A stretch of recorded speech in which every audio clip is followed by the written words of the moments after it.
I told you I had takes. No, I agree with you. Sometimes I think, though, I boil it down. I'm like, this team needs an asshole. This team needs someone to be like, you're not good enough. Figure it the F out. Yeah. I want somebody to yell at somebody. And I don't mean like you got to scream and say it's your fault.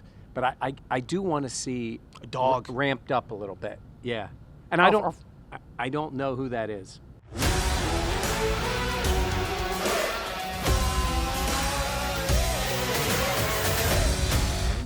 Welcome back to the Buffalo Plus YouTube channel. Please be sure to like, comment, subscribe, and share. Mike Catalana, Dan Fates, I am Jenna Cottrell. We are here in the Bills facility, going to talk a little bit about what we saw today at practice, the offense, some injuries.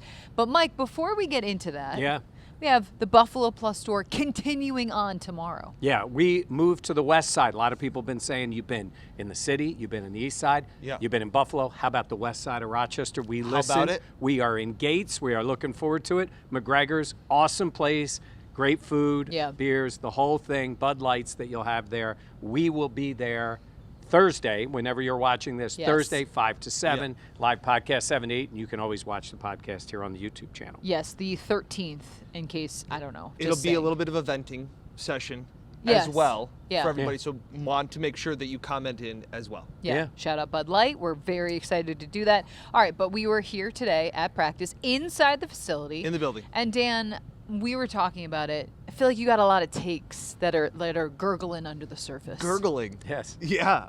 Spell it. Nope. Gurgling. Anyway. I think that was right. Yeah, I still think this is a team that today we heard Sean McDermott speak about, adjusting the attitude and, overcoming adversity and Josh Allen and all of these things. I still feel like they're a team that right now feels lost offensively. And as you go back and you watch tape and more people talk about it and you break down more of what they didn't do against Miami, I think it raises more questions than answers after that game of, okay, teams, we feel like we're living in a bizarro world where teams now can take away the run and beat the Bills. And by saying, well, Josh Allen, defense are saying, hey, we're going to try and let Josh Allen beat us with these wide receivers. And that's just a crazy world that we're living in. Yeah. And so that, to me, is jarring. There is no help that is coming. Jarring. Mecole Hardman is here. Mecole Hardman is here. Yeah. He hasn't been on any team. He had worked out for the Saints and the Raiders.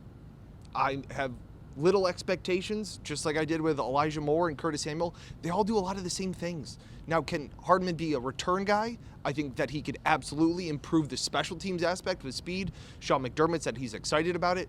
I still feel like this is a team that is struggling schematically, philosophically, to get things on track. And again, this isn't week 2. This isn't anything new. These are a lot of the questions we were raising at training camp. These are questions we were raising back right after the draft. That is what is frustrating to me. No, I definitely hear Still that. Frustrated, I guess, is my big thing. Yes. We did get to see Mecole Hardman out there today. His first practice, he got to meet Josh. I hear what you're saying. I think having his speed, though, and we'll see what that looks like coming up. He's on the practice squad. There's no timeline of when he would be elevated to the active roster. But, Mike, at least he has something. That's the longest I've ever listened. Without interrupting. It's true. And it was like a minute. Proud of you. Yes. I will only say semantically I push back a little bit on them being lost.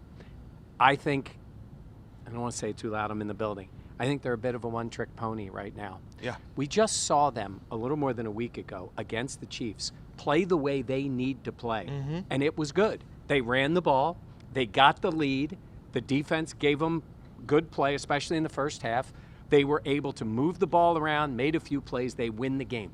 It makes you feel a little bit like it's fixed. The reason I say one-trick pony is because when a team stops you against the run, and the Chiefs aren't great against the run. No.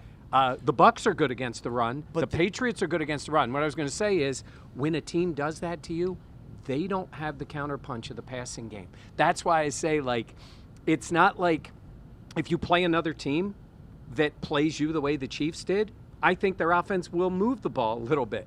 That just doesn't work enough when you get behind. And I thought last year they seemed to have a little more of that ability, a plan B.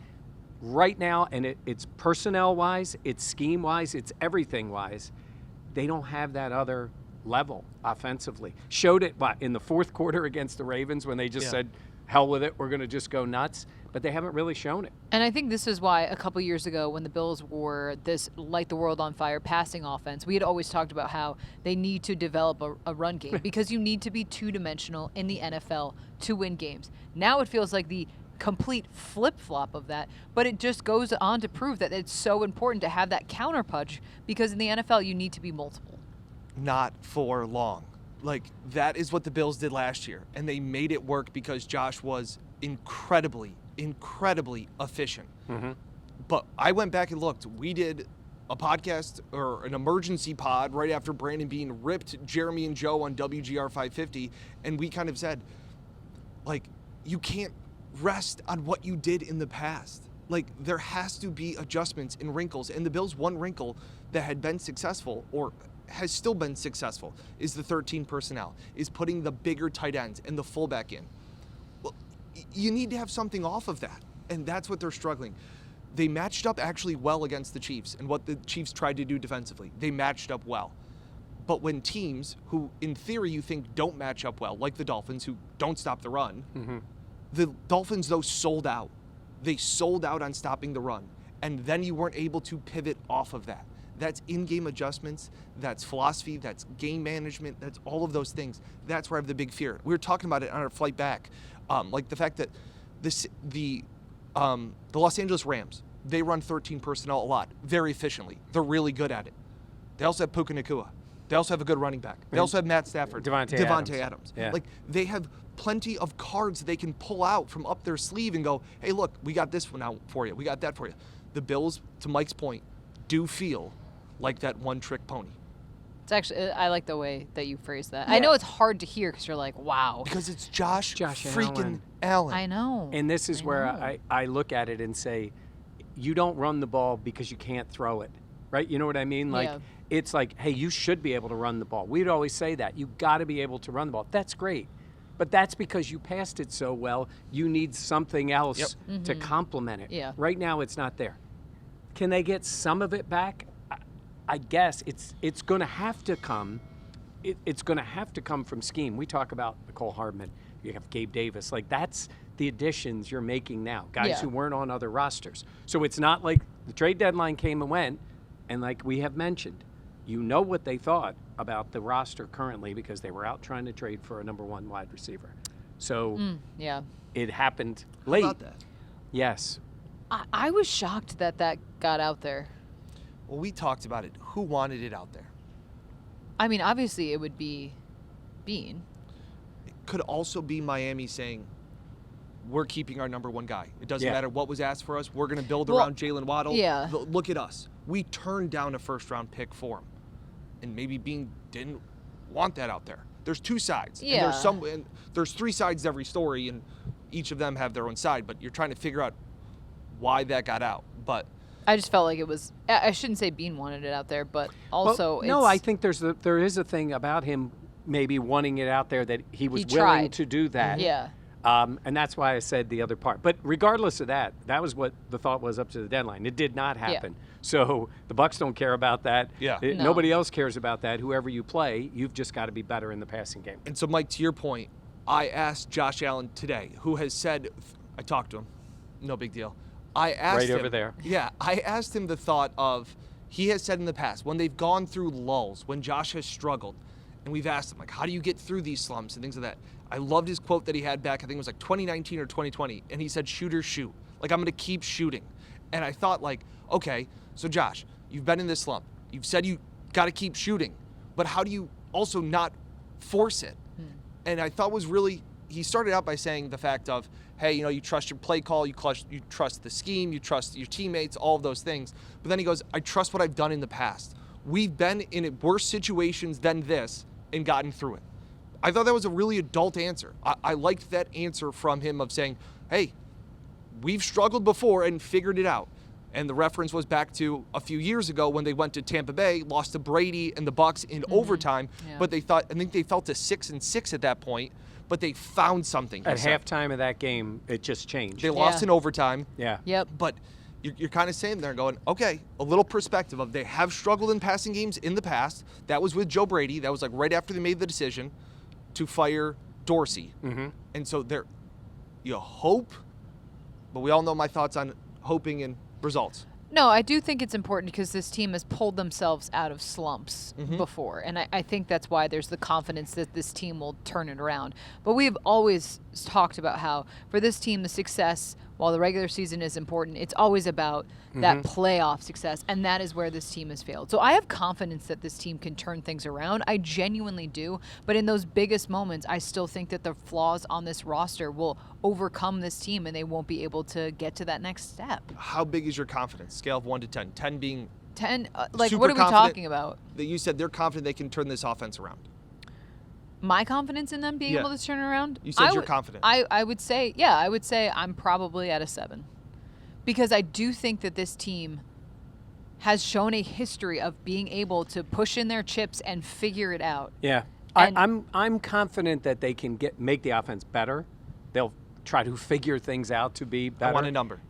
I would say about 6, but added in there is I think the defense can get better. I think these younger players have shown a spark, and I think if they can get the D-line healthier, I mean, we never know. I'm not counting on Ed coming back, but if they can get the D-line healthier, I think they can be better. It's raising the floor there and trying to raise the ceiling of the offense at the same time. I'm at about a 6. 4.1. Ooh, really? very exact. And that thought is Josh putting on the cape for 60 minutes. And past results past success does not equal future results. And so, while I understand and appreciate Josh saying that, something feels different. They don't feel like they have the horses to to run this race and get hot and figure this out. Now, I'm not saying they can't go and beat Pittsburgh and go up against a good Houston team that struggles offensively and get wins the rest of the season. I'm not saying the season is over by any means. I'm saying I am very nervous about where this offense is and the fixes that can be made. Like I said, we talked about it. I mean, we didn't do a pod on it because we were traveling, things like that. But Brian Dable being fired, it was like, yes, bringing him in as an offensive advisor, offensive, consultant, something like that. You can't bring any more guys in. What McCole Hardman will bring, I guess we'll see. But you can bring in a new set of eyes and a guy that knows Josh Allen, who has risen wide receivers potential, like Cole Beasley, like Stephon Diggs, like Gabe Davis, like John Brown. I told you I had takes. No, I agree with you. Sometimes I think, though, I boil it down. I'm like, this team needs an asshole. This team needs someone to be like, you're not good enough. Figure it the F out. Yeah. I want somebody to yell at somebody. And I don't mean like you got to scream and say it's your fault. But I do want to see a dog ramped up a little bit. Yeah. And I don't know who that is here. I don't know who that is either. Josh does it by his play. Yes. And they have a lot of good dudes. I don't know. We'll see. And I hear you about the Dable stuff, and I would like that as well. I think I understand sometimes people being like, that would permanently undermine the relationship with Joe Brady. So that's why I think there's gravity to that situation. But also, we know this league, it's about winning. And nobody cares about feelings. So here's the thing. I agree with that 100%. But here's the way I would look at something else. I would say, you brought Jordan Poyer in. What's Jordan Poyer doing here? He's on the practice squad. He's pushing the guys that are playing. You bring Gabe Davis in here. He's a guy who's had success with his team. It pushes a little bit. There's nothing wrong. Nobody worries about pushing a player. Yep. Nobody says, we're going to push this guy. Mm-hmm. And then what's ended up happening? Poyer's played and helped. Gabe may very well play. Jordan Phillips comes in. Okay, rookies, this guy can play. He'll step in and play. Maybe you want the rookies. And Deion Walker's played really well. I'm not saying you need to motivate. Joe Brady very badly wants this offense to work. Mm-hmm. But this is the real world in the NFL. It's performance. Last year, performance worked great. This year, he got his job because the guy in front of him did not perform. Because you didn't wait.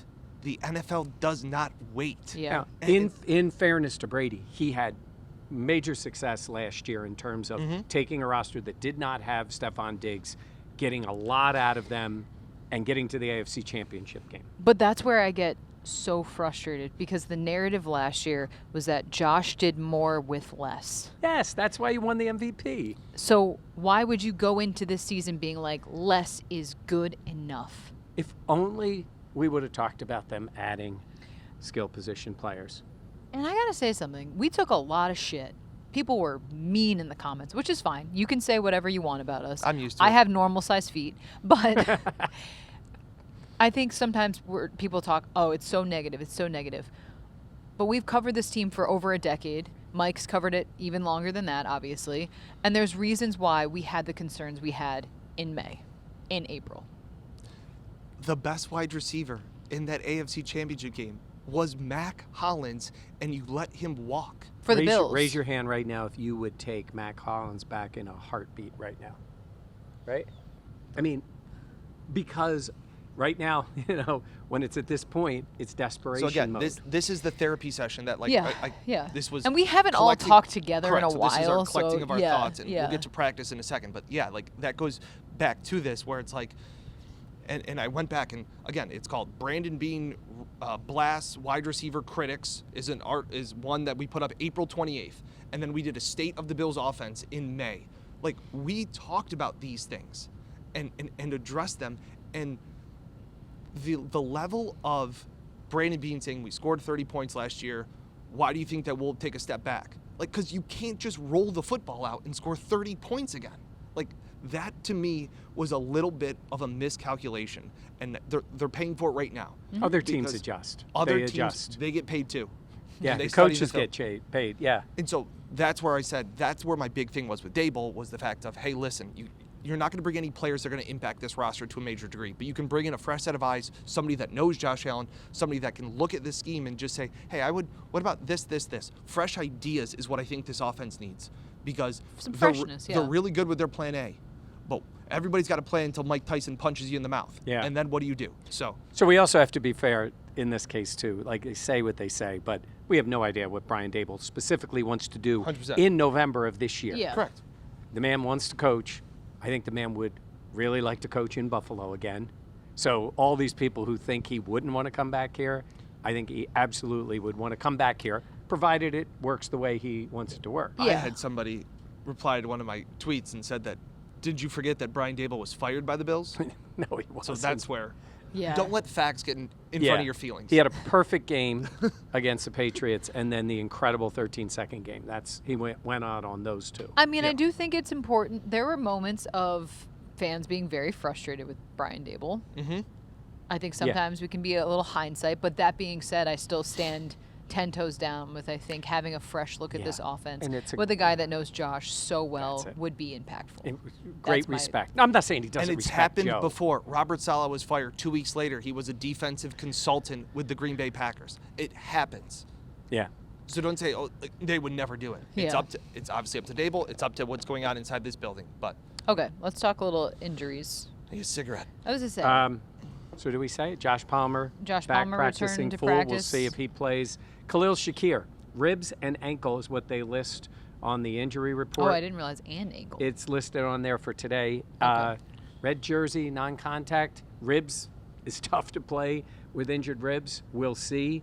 They're already obviously without Kincaid. Yeah. Technically, he hasn't been officially ruled out, but he's not practicing. They said No. week to Correct. week. So AJ he's not Epinesa gonna play. back to AJ back. practice. That was TJ good to see. CJ Sanders Sanders back. also Yeah. back to practice, so there's that as Helps well. on the defense. So. Morgan Fox.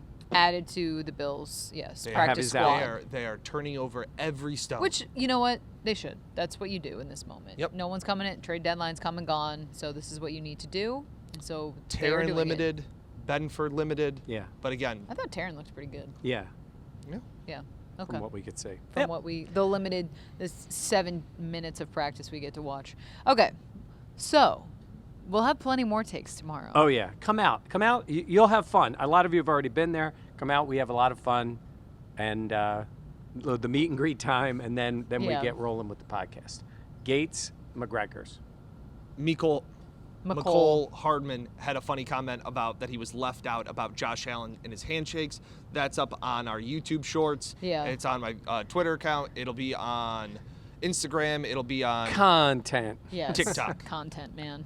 So be sure to check all those out as well, Yes. as you and like if you don't commenting follow and us subscribing. there, please do. TikTok, Instagram, all the good stuff, Twitter. I liked his energy. Yeah, I did liked too. McCole Hardman's energy. He's got 3 Super Bowl rings, I think. Maybe you should God. come flash him out here for everybody. That'll He's got go well. really nice teeth. There we go. Well, right, yeah. Look, I won these rings. That'll go well. Yeah. I'm okay. kidding. He's not going to flash No, the he. rings. Yeah. They know. They know he's got 'em. Jokes. Jokes. Funny. Okay, for Dan and Mike, I'm Jenna. Please be sure to like, comment, subscribe, and share. And we will catch you next time here on the Buffalo Plus YouTube channel. What?